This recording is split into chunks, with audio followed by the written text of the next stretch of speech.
Good afternoon, everyone. Thank you so much for joining today's conversation. I'm really looking forward to hearing from three leaders that are working on innovation and building technology and really doing some amazing things as part of The Ohio State University's innovation ecosystem.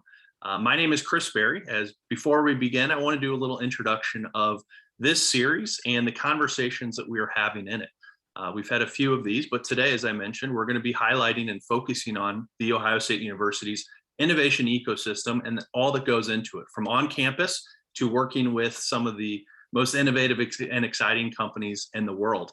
But as I mentioned, I'm Chris Berry. I'm the president of OIEx. We are a statewide technology and innovation nonprofit working to help make Ohio into a leading tech hub.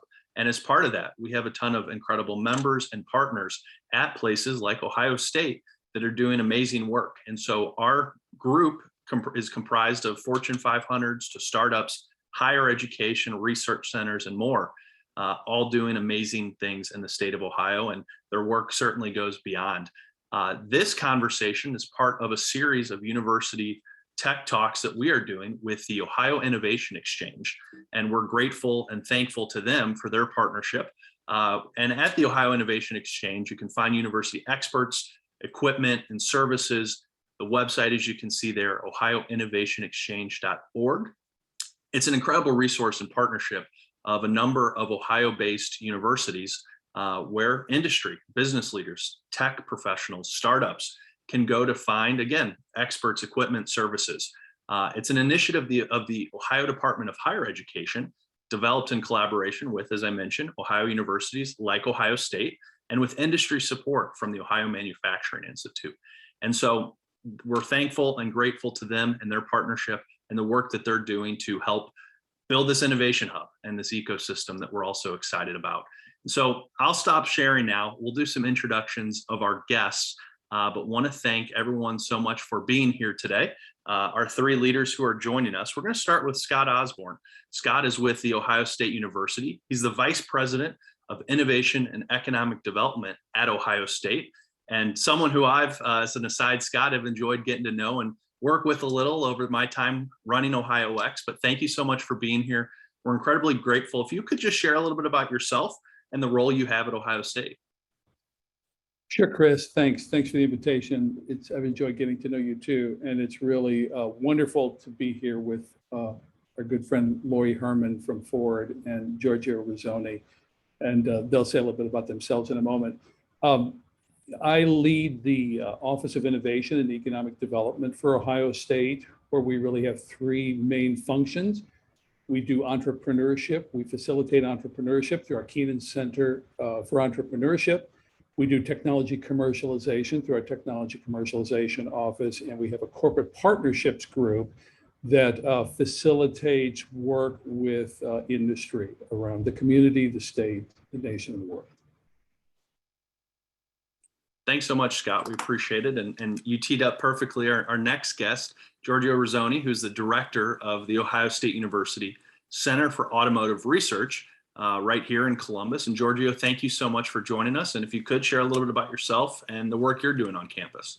Thank you, Chris. Well, I have entered my 31st year at The Ohio State University, where I've been in all different ranks of faculty. I'm a professor now in mechanical and aerospace engineering with a courtesy appointment in the electrical and computer engineering department.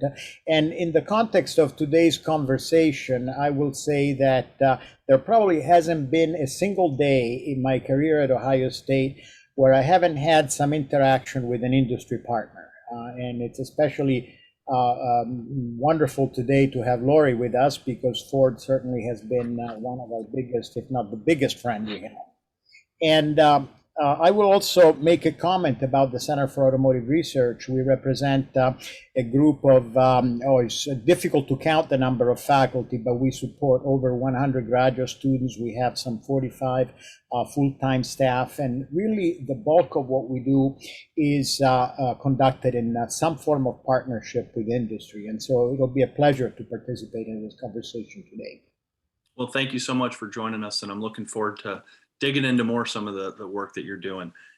Next up, we have, as already kind of introduced, but Lori Herman, who is with Ford, and she's the manager of the Ford Ohio State University Alliance, doing work to connect some of the industry to Ohio State. So Lori, also a Buckeye, just north of the border in the Detroit area, but thanks so much for being here. Thanks, guys. I'll give you a very brief background on myself. Although I do live in Michigan now, I did grow up in Ohio. I graduated from the Ohio State University with my bachelor's in industrial and systems engineering. I just recently celebrated my 21st work anniversary with Ford. I started in Ford's manufacturing division and spent 5 years there as a manufacturing engineer. I then transferred to Ford's product development division, where I worked for almost 8 years as a design and release engineer. First as a sheet metal design engineer in our Buddy Structures group, and then later as an interior trim design and release engineer. During that time, I obtained both my master's in engineering and my MBA from the school up north, up here in Ann Arbor. And since then, I've spent the past 7.5 years in my career in my current role as in Ford's Research and Advanced Engineering organization. My specific group oversees all of Ford's external research relationships with universities globally. Thanks, Laura. Appreciate it. To start, Scott, I'd like to go back to you because Ohio State has new leadership under new president, Dr. Christina Johnson, who has brought and has a strong focus around innovation. And she has a background as an entrepreneur and an innovator herself, in addition to her higher education career, of course. But could you tell us more about this focus that the administration is bringing to innovation, what you're seeing on campus, and just what does it mean for Buckeyes and really our state? Sure. Well, thanks for that question. That's a fun one to talk about, and really, I'd say it's a very exciting time on campus, thanks to the arrival of President Christina Johnson and Dr. Grace Wong that she brought in to lead our new enterprise for research, innovation, and knowledge. Really, the university's emphasis on innovation really begins with the president's background. She has a deep background in innovation herself, with bachelor's, master's, and PhD in electrical engineering from Stanford. We have an engineer as president of the university. Many of us are very happy about that. She is both an inventor and an entrepreneur. She holds over 100 US and international patents, and she's founded and been CEO of several startup companies. So she knows a little bit about innovation. And as another data point, as chancellor of SUNY, working with the state of New York, she helped bring in more than $4.6 billion of industry partnerships to the state. So she knows a little bit about industry partnerships. So she comes in with that running start to really help propel us into our future as it relates to innovation and industry partnerships. So in her first State of the Union address in February, she said that we are going to become the greatest land-grant university in the 21st century by fiercely committing to 4 kinds of excellence. And 2 of those are excellence in research and creative expression and excellence in entrepreneurship and partnership. So you might say half of her focus at the university is around innovation. One of her pillar initiatives is the Innovation District, announced in February with the state, in partnership with Jobs Ohio and Nationwide Children's Hospital. We're building an innovation district on 270 acres on West Campus that's going to be a hub for innovation and economic growth for Ohio. It's going to expand STEM education opportunities and position Ohio to compete nationally for growing technology and healthcare employers. Jobs Ohio has committed up to $100 million for that innovation district. The university has committed hundreds of millions of dollars of our own. The first phase is going to have 750,000 gross square feet of new buildings. If you've driven by the corner of Lane and Kenny lately, you've seen how much has already happened there. The first building is the Interdisciplinary Research Facility, which is a 5-story, 305,000 square foot laboratory Later this year, the university is going to be, we've already, I think, broken ground on the Energy Advancement and Innovation Center that's going to house faculty and students, as well as public and private partners. The university has committed to increasing sponsored research in biomedical sciences and engineering by 50%. We're going to be growing STEM programs to produce over 22,000 graduates in those areas over the next 15 years. So when you talk about impact on the region and the state, I think that's very, very significant. And she's challenged us to double our research over the next 10 years.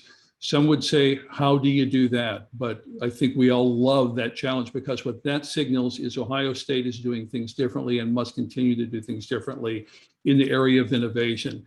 So I'll pause there. You can see I'm excited about it.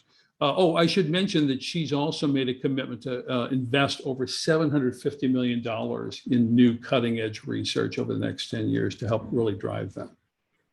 That's fantastic, Scott, and a wonderful overview. And I'd love to use that to pivot to Giorgio, from your perspective, because we're hearing about the vision and the strategic vision behind it. But, with your work at the Center for Automotive Research, what does that mean? And the work you have been doing, but maybe you could start to talk about, in your specific case, what this means, how you're going to continue building and working and partnering with the private sector. And then Lori, we'll come here from your industry side as well.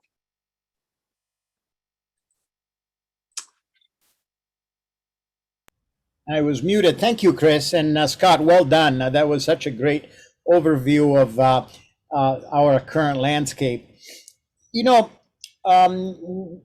Traditionally, our research groups in the Center for Automotive Research have focused mostly on improving technology related to, I like to call them cars and trucks and things that go, right? Anything that moves, how do you make it safer, more efficient, more energy efficient, more sustainable, more comfortable and convenient for the consumer or for the end user. What has changed dramatically in the last several years is that really today we don't talk so much about automotive engineering as we talk about mobility. It's not the vehicle itself that is necessarily the focus, but the function. We need to move people to provide them equitable access to jobs, access to leisure time, the ability to participate in different kinds of activities. And mobility is a very broad context. So in addition to continuing our research that is focused on how to improve the single vehicles, and really we do work that ranges from agricultural equipment to airplanes, just to give you a range of the things we do. We're spending an increasing amount of time thinking about how can we sustainably, reliably, and safely move people and goods in such a way that we accomplish the functions that we wish to accomplish in an efficient way. And so one of the growth area, the growth area that we have seen is in the broad area of mobility. And this has led to increasing collaborations across campus, where from an original makeup of mostly mechanical, electrical engineers, a few material scientists, a few computer scientists, today we tend to create programs and have interactions with people who are experts in city and regional planning, in consumer behavior, legal aspects of mobility and transportation. So the scope of these things is broadening significantly. Recently, for example, we were selected by the Federal Transit Administration as one of, it turns out there are 3 centers around the country, and we are the one that has been designated as the hub where research towards the future of low and no emissions transit vehicles will take place. And then you ask yourself, well, what is a transit vehicle? It's easy to think about the bus because that's what you're used to seeing, but maybe transit will change, and mobility with shared services and other possible business models might change in a dramatic way. So the point I'm making here is that our field of study, which is only a piece of what the great Ohio State University does, is expanding rapidly. And now, adding on to what Scott was saying, this change has been embraced and stimulated and encouraged by our current administration, where it has been understood that this particular aspect of the science and technology we study broadly at Ohio State is very important. And also, we can think of our campus as continuing to be a large live laboratory. We happen to live on to work on one of the largest urban campuses in the United States. So the opportunity to actually practice what we preach and demonstrate new concepts and new ideas, not only with respect to mobility, we're engaged also in the subject of clean and energy efficient buildings, for example. So the EAIC, the Energy Innovation Center that Scott mentioned, will be a fantastic place for us to try some of these ideas. And again, I repeat, the encouragement and support that we're receiving from our administration is considerable, and we look forward to building stronger and stronger partnerships of many kinds. Certainly partnership with industry is an important central cog of this, but not the only one. How to interface and interact with state and federal agencies, but also with local partners, local and regional partners, other universities, other research institutions. So I would say that this is about as exciting a time as I have seen in my 30 years plus here at Ohio State. And I hope that that answers your question. You can see that I'm also, like Scott, very excited about what we do. Well, we're 2 for 2, so no pressure to myself and Laura. I'd love to pivot to you now on talking from the industry side of why does Ford work with higher education, and what are the reasons, kind of the strategic behind it, and I'd love to kind of we can turn our conversation a bit in a moment to how the specific with the Center for Automotive Research will work between your company and Ohio State. Sure, and thanks, Chris. This is a really great question that a lot of people ask, because when they think of Ford, they think of just an automotive manufacturer. But really, my answer to this question is extremely short and simple. Most businesses, even really large companies like Ford, rarely have all the resources that they need internally. And by resources, this could mean anything from equipment for testing to employees with expertise in a certain technical or subject area. So leveraging outside resources, particularly at universities, is an excellent way to fill those gaps where internal resources either do not exist or aren't currently available. And later on, I can give some more specific examples of this. But I mean, it really is a short answer. It's just to fill the gaps where we don't have those internal resources available.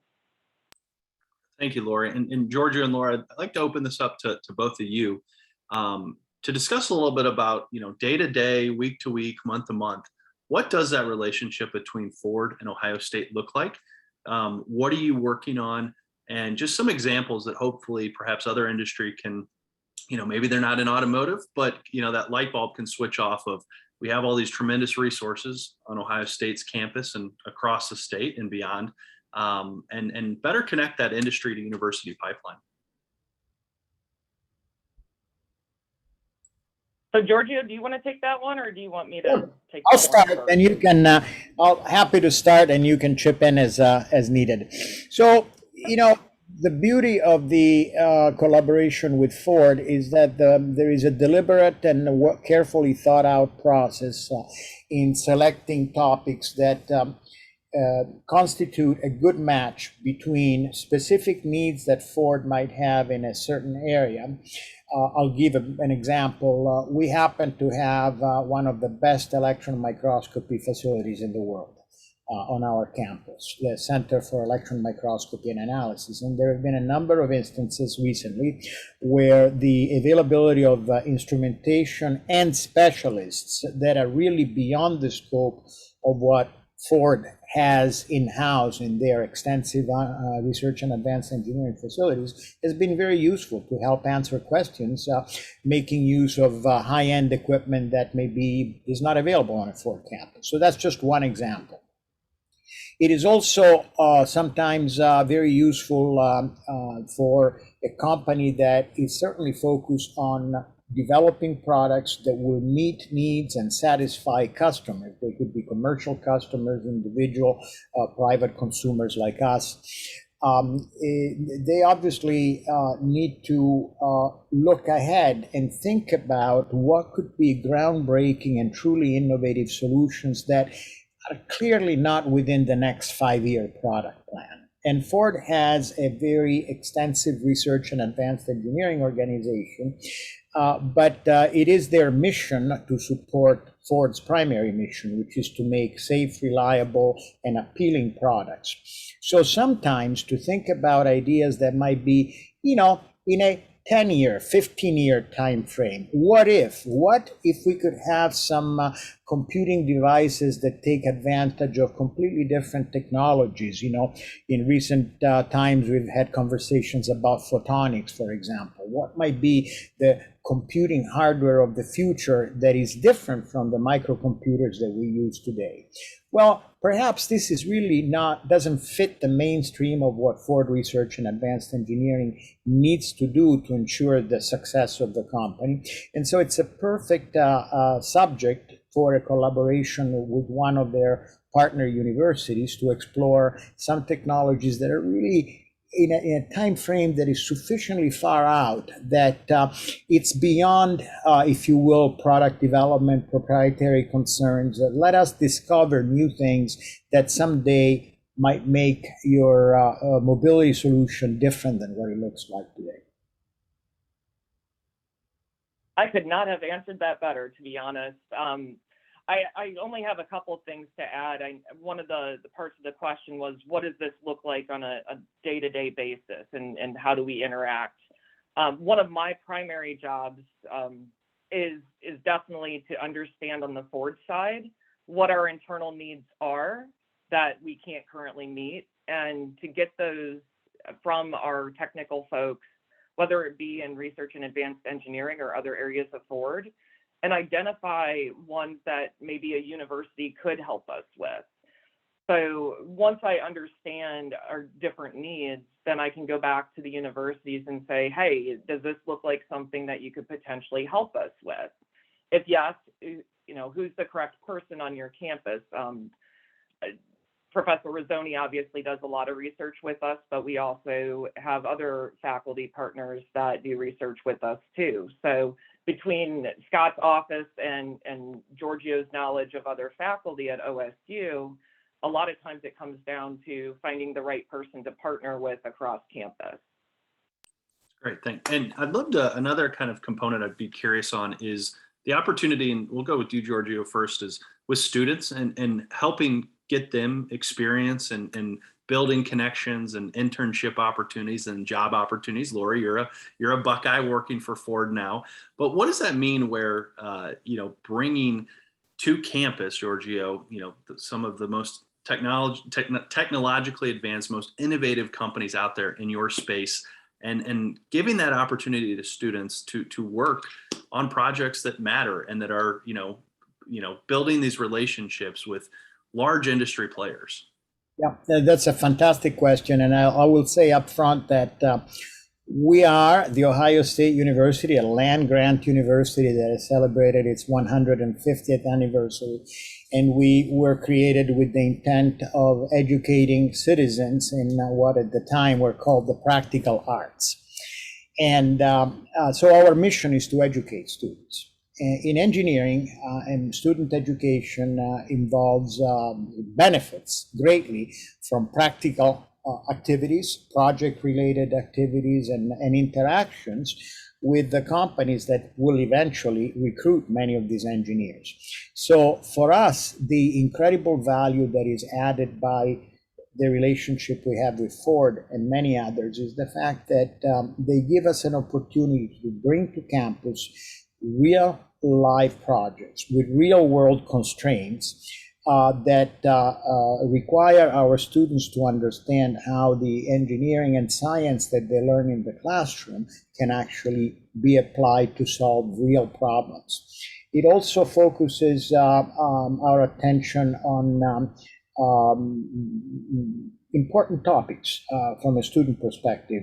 There are project deadlines, there are deliverables. Work is done in teams. We have to understand how to share and transfer know-how.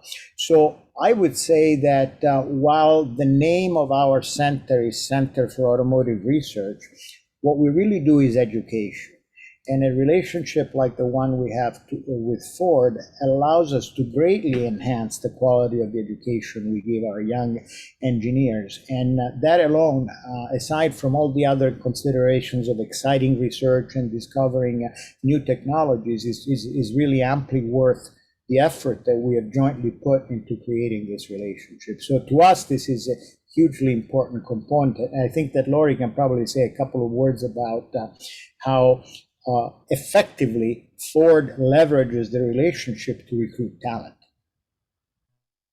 Yeah, and Giorgio, again, you answered this perfectly. You know, I only have a few comments to add from the industry side too.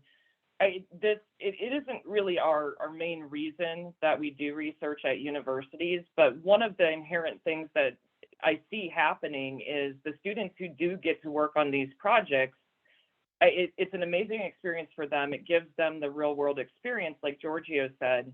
But the other thing is it gives them insight into the company of, is this a place I would like to work someday? They get to know the researchers, they get to know the culture of the company, whether it be with Ford or a different industry partner that OSU works with, but they get to start to know people and whether this would be a place they'd like to eventually go upon graduation. From the company side, it's also just as valuable because typically when we do interviews on campus, you know, most of the interviews with students are 30 minutes or 60 minutes. This, you know, sometimes it's months, sometimes it's years where we're engaging with these students. So I think on both sides, when the company gives an offer to a student that's worked on one of our projects, we have more confidence that they'll be a good fit into our company because we've gotten to know them personally.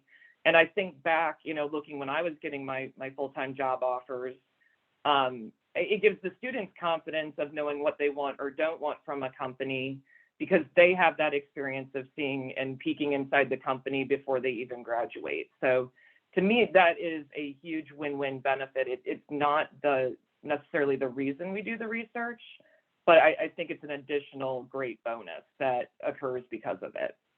Yeah, thank you both. And Scott, please. Chris, if I could just add, building on Lori's point, you know, we have companies that come to Ohio State that tell us they literally only hire students that have interned with them. You know, and as Lori pointed out, it really is a two-way street. I'm not going to reveal my age, but things are very different now for students than when I was going through college, and they have a lot of choices in where they're going to work and how they're going to work, and so they are test driving the company, just as Lori said. They're test driving the company to see if that's a place that they want to invest the first steps in their career, just as much as the company is trialing them in a way that you don't get in a 30-minute interview. Yeah, absolutely. That's a great point. And Scott, I'd love to, because Lori a moment ago mentioned how, you know, within the partnership with the Center for Automotive Research, you know, she works with the team there. But then as there's perhaps questions or opportunities of needing, you know, more Ohio State resources and talking with other, you know, professors or experts or researchers, could you talk about how some of these partnerships can grow university wide, and then also just, you know, really how your role in your office will work to kind of more broadly connect the two, and, you know, what you're seeing maybe from the Fortune 500, Fortune 100 level, but then also Ohio has this really exciting startup ecosystem that's growing, and we have a ton of, you know, smaller but high growth technology companies that are being built in Ohio and growing in Ohio. And so from the kind of your perch university wide looking out, what does this all kind of mean for you and what you're seeing? Mhm. Yeah, those are great questions. Well, first of all, we work with companies in every conceivable way. I would dare say there's not a relationship that is too small to get attention from the right folks on campus. You know, often we are fortunate to have kind of C-suite interactions that right from the start begin with something that almost feels like a strategic partnership in the making right out of the gates. But more often, I mean, those are more the exceptions and not the rule. And more often, it is with a company and a faculty member that make a connection, and they do a project together. And one project leads to a good experience, and that grows to another project. And so the growth continues. And that company finds out, like, wow, it's not so bad working at a university, because there are a lot of companies that do no work with universities. And there are companies that have worked with universities and not had good experiences. So we know what we're doing to try to make those great experiences. But that's why we want to kind of go back to that test drive phrase again. The smallest project is an opportunity for a company to see what it's like to work at Ohio State. And so we welcome those opportunities. And we have hundreds and thousands of companies working with Ohio State University at any point in time, and at all levels across the spectrum. In terms of how we help connect them, it's challenging from the inside, to be honest. I mean, Giorgio told you he's been here for 3.5 decades. And I would dare guess, Giorgio, there are people across this university that you don't know, and you don't know what research they're doing. That's because we've got 2,800 tenure track faculty here. We've got another 2,000 clinical faculty and over 100 research faculty. So that's a lot of activity going on. But that's where an office like mine, not exclusively mine, but that's where an office like mine can help navigate that and provide more of a one-stop shopping experience in terms of, you can call us and say, we need X to be done. And then we can pretty quickly find out who is doing X or how many are doing X and make those connections. Because, every industry relationship is unique, just like people are unique. And so, it really requires a tailored, individualized approach. So that's something that we also work with all of our 15 colleges and with our centers and institutions around the university to make sure that not only the company, but also our faculty and colleges and centers are having a good experience as well. So that's a facilitative role that we have the privilege of being able to play. And it's also, Scott, with the role of you in your office on the university, but then as we, these talks, the Ohio Innovation Exchange, building some of these resources to make it, a resource to find resources and experts and expertise, which is, half the battle. As you mentioned, Ohio State's, it's a massive institution and doing so much across so many different verticals, but building some of these technologies to help make it easier for these partnerships is an incredible testament to the vision and leadership of a lot of folks that are making it easier for the industry academia kind of connection to happen. It surely is. And if I could just mention quickly, this is one of the great advantages to our centers and institutes. And CAR is an exemplar in that regard, that you have centers and institutes from dozens to hundreds of faculty who are all focused around an umbrella of societal, addressing certain societal issues or technology domains. And so, for instance, there are centers like the Drug Development Institute and the James Comprehensive Cancer Center that are focusing on translating research from benchtop into therapeutics in the marketplace. There are places like the Translational Data Analytics Institute that are creating data science and analytics solutions to grand challenges, working with faculty, students, and industry partners. There are centers like the Institute for Materials Research. That's another multidisciplinary institute with hundreds of faculty affiliated with it that coordinate, promote, and facilitate research activities related to science and engineering of materials. So, I'm just naming a few, but you get this clustered expertise in our centers and institutes that is really just invaluable, because now we're not looking for a needle in a haystack. We're driving towards a very comprehensive approach where a lot of possible solutions might exist. That's great, Scott. And I'd love to ask you, Scott, for your perspective as you're working on this, because you've worked in industry. So you've been in the private sector, you're doing it now from academia.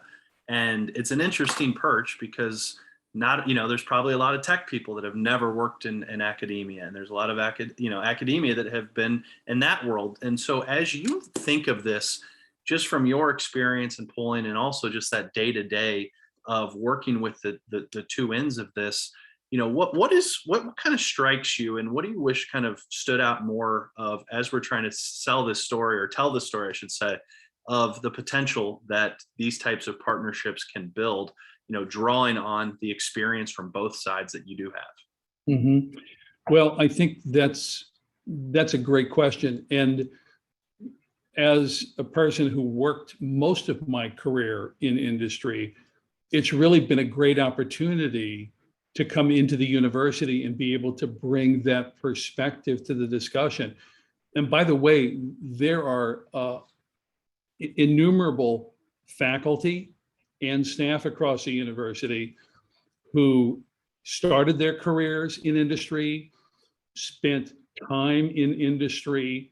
And so there's a lot of industry savvy perspectives that take place here. So I think that's one of the first myths, if you will, that I'd like to bust, is that that we have so many faculty who really understand industry from the inside out. And so that perspective is invaluable. Secondly, I would say that from the top of the university, our deans have a very industry savvy perspective and value highly what it means to have industry working in their colleges with their faculty. And so we have a very experienced set of outstanding deans at this university who have industry advisory boards that they consult with to help make sure that their colleges are aligning with industry needs, whether it's in curriculum that's being developed or it's internship programs like we talked about earlier, or the kind of facilities and equipment that colleges have to be able to accommodate their needs. So I think that's another myth that I'd just like to bust, and that is that from the heights of the academic side of the university, there really is a deep appreciation and great intentionality and energy being poured into how to be able to improve and work with industry. And then the third and final comment I'll say is that from a university-wide perspective. So for those who aren't part of the university, it might get lost that you've got, in our case, 15 colleges that in some ways operate with a great deal of autonomy, but we're all unified then under the university. So there is also an infrastructure at the university that is also aligned with improving the ease with which companies can work with Ohio State. And that's things that sound kind of as boring, but at the end of the day can make or break something. And that is like our processes and our procedures. And the university has been very intentional about streamlining and improving and creating those kinds of efficiencies, and the creation of offices like ours to help facilitate interactions and partner with companies on the one hand, and partner with faculty, colleges, institutes, and centers like Giorgio's on the other hand. So it's still becoming, because we're also very committed to continuous improvement, but it's an orientation that is different from what it might have been just even 10 years ago. That's great, Scott. Thank you. And Giorgio, I'd love to go to you from maybe to somewhat piggyback off of that question, but also just kind of, setting the stage a bit. Ohio, there's a ton of incredibly exciting mobility innovations and technologies that are happening. And I think of the smart corridor up just northwest in the Dublin on Route 33. We have autonomous kind of vehicles being tested. There's electric battery, big investments that are happening in different parts of the state, electric car manufacturers that are doing some incredibly interesting work. And so as this part of our economy and that part of the tech sector and business, grows for our state, what would your message be for entrepreneurs, businesses that are maybe, and I know you do work, I'm sure, with people globally and certainly across the United States, but for those that are maybe coming to Ohio, starting in Ohio or building in Ohio, that haven't considered historically maybe some type of university partnership or relationship, what would your message be to them as these opportunities only increase in Ohio? I think there is a strong movement underway right now at the state level through organizations like Drive Ohio, Fly Ohio, to create an environment that is really attractive and appropriate for innovators to make the decision to actually launch their activities in the state of Ohio. And it's a combination of benefits that they can have access to. One of them is the network of universities that your organization represents so well. We have a lot of capabilities across the state. Yes, Ohio State is the land-grant institution in the state of Ohio, but there are many other fine universities that have considerable research capabilities. We also have the Air Force Research Labs in Dayton. We have NASA Glenn Research Center in outside of Cleveland. So there are other large organizations that are interested in seeding and promoting innovation, transferring technology. And my observation is that in the last few years, there has been a strong movement on the part of the state. And I speak again about the area with which I am familiar, but I think that there is a clear understanding that Ohio needs to position itself to move on to the next generation of technologies, to embrace the robotics, artificial intelligence, electrification revolution, and become a desirable place for entrepreneurs to take advantage, first of all, of the strong work ethics of the Midwest, of the strong tradition in manufacturing and engineering, and to essentially look to Ohio as, if you will, the ideal place to be, to launch in innovative enterprises. So to me, I think that we'll be seeing more and more of this, and I can see that from the state of Ohio perspective, there is a lot of enthusiasm to create such an environment. And I wouldn't be surprised if moving forward, we ended up seeing something that is a bit of a regional movement. Let me stretch outside of Ohio for a minute. But if you combine the states of Michigan, Indiana, and Ohio, you have the bulk of the automotive and transportation related industry in the country.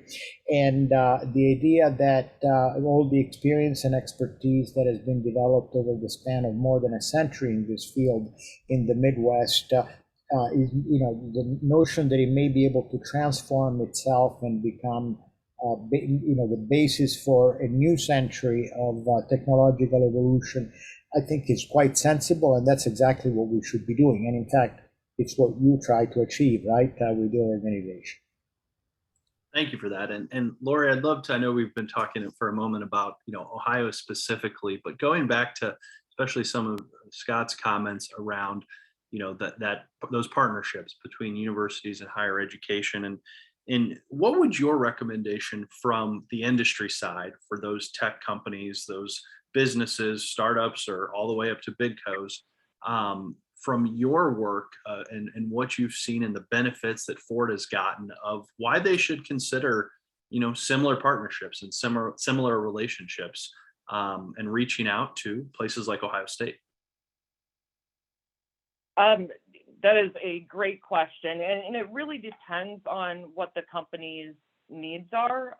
The best recommendation I can give to companies that want to start looking at an engagement such as this is to really start by identifying the areas they need help, and then see if there's a university out there who has the capability and desire to fill those areas of need.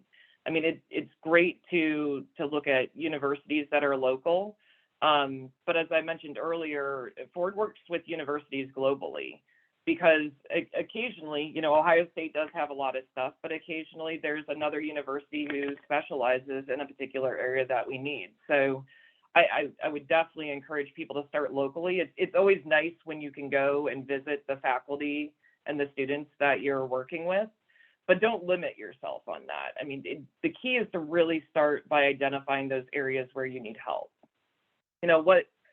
What I've learned over the past 7.5 years is that for industry partners to develop a long-term relationship and remain engaged in funding university research, companies have to find that sweet spot where there's a win-win for both the company and the university. It's not all about just the company. And by that, I really mean that both parties should be receiving benefits from the engagement. So for instance, universities, they're interested in sources of funding to support grad students, and they want to continue doing interesting and forward-thinking research. That is their win from this. At the same time, companies need to see that the funding that they spend at universities gives them results or knowledge that they wouldn't have otherwise had. So it's really balancing those two things to make sure that both parties want to stay engaged long-term. And if there's not a win-win relationship on both sides, the partnership will likely not last really long. So it is important to think strategically on both of those sides. And again, my other advice is if your company is considering sponsoring university research with Ohio State specifically, please reach out to Scott Osborne and his Office of Innovation and Economic Development. He mentioned earlier, they're a one-stop shop. They can really help you to get connected to the people you need to be connected to at the university. Similar to a lot of companies, the university is a large place, and that's really what Scott's office does, is help make those connections between industry and help figure out what type of partnership and help you guys to structure it. Thank you, Lori. Scott, did you want to jump in? Yeah, first, thank you, Lori. Thank you for that.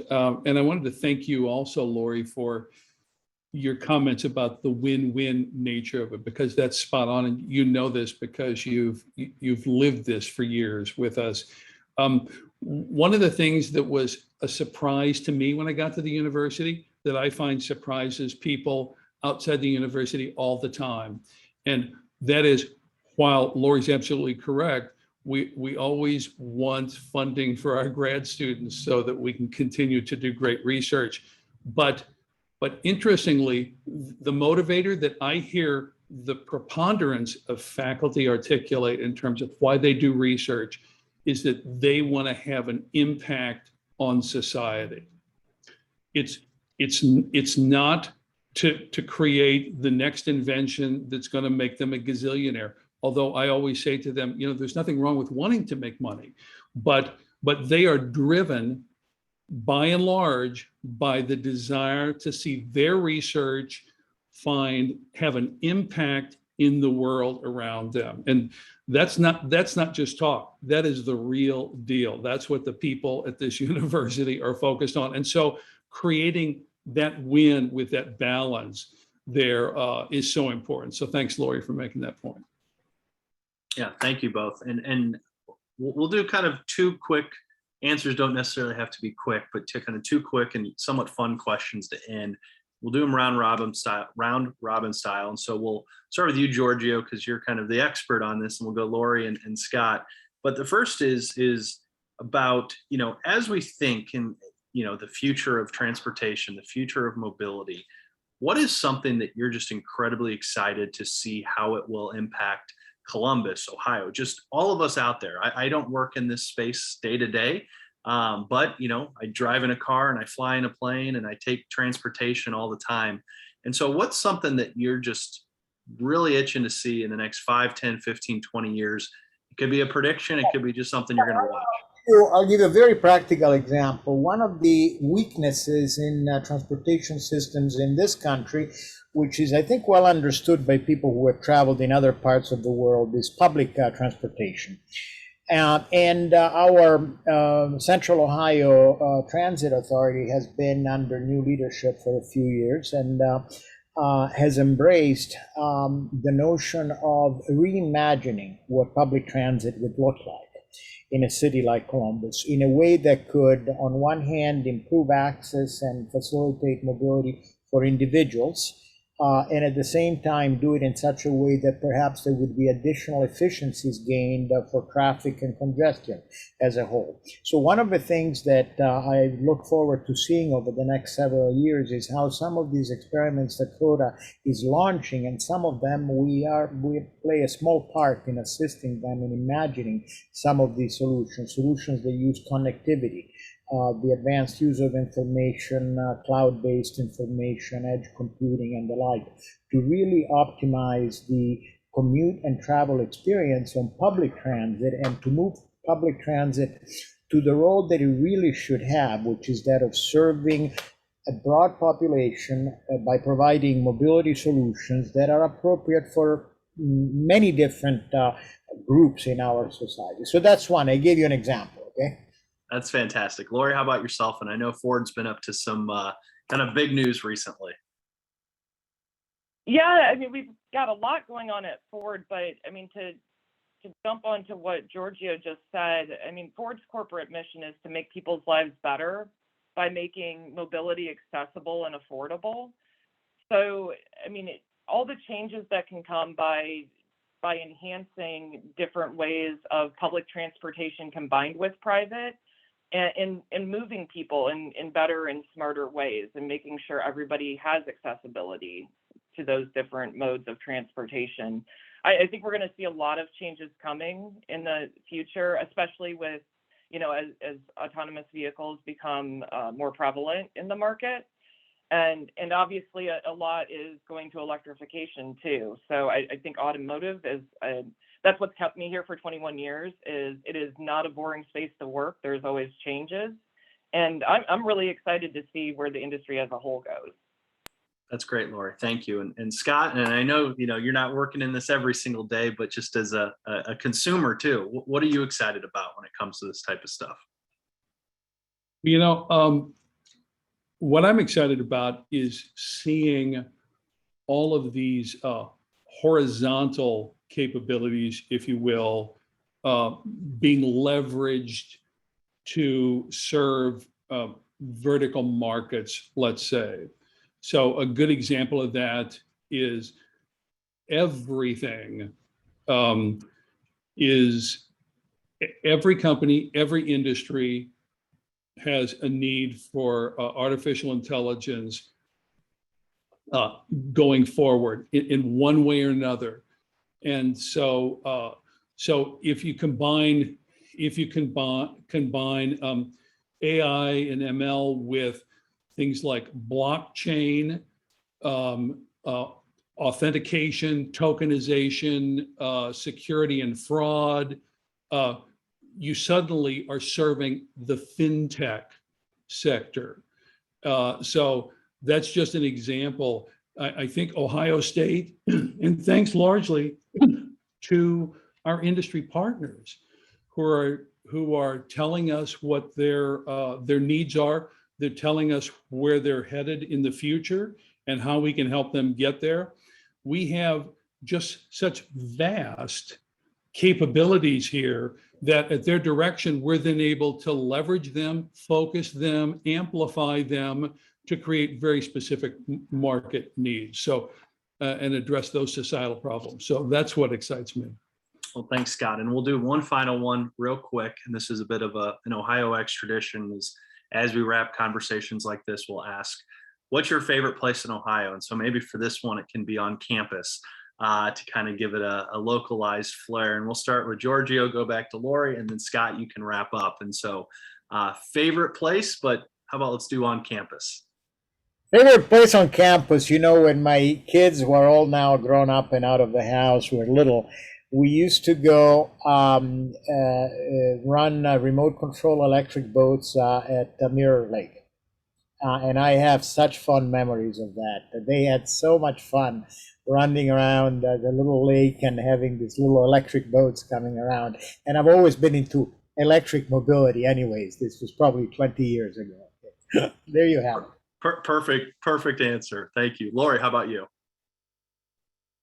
Giorgio, don't be mad at me. I know Giorgio probably wants me to say the Center for Automotive Research, which is up there on my list, but I have to say the football stadium. That's probably my absolute favorite place to be on campus. I love going to football games and cheering on the Buckeyes. So that would be my happy place on campus. Thank you, Lori. Scott, how about yourself? I think I would have to say the Oval, which if you're not familiar with campus, it's the big oval shaped lawn and sidewalk area that was the original footprint of the university. And it's surrounded by these historic buildings that were the first on campus. But the thing that's most exciting to me about that is the life, the students that you see. It's being out there. I never get tired of walking across the Oval and just seeing hundreds and hundreds of students in this beautiful environment. That's a fantastic way to wrap it up. And I want to thank Lori, Giorgio, Scott. Thanks so much for being here, sharing your work, perspectives as we think about university industry relationships and what's happening at Ohio State. And Scott, you laid it out perfectly as we started.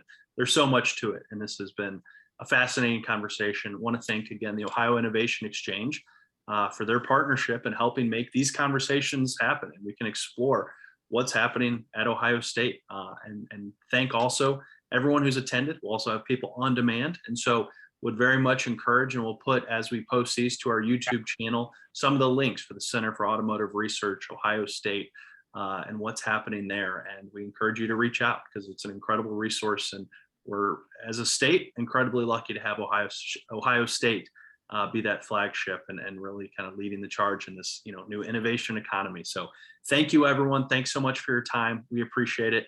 Have a great day, and we'll see you all next time. Bye-bye. Thank you so much. Thank you. Bye-bye. Thank you, Chris.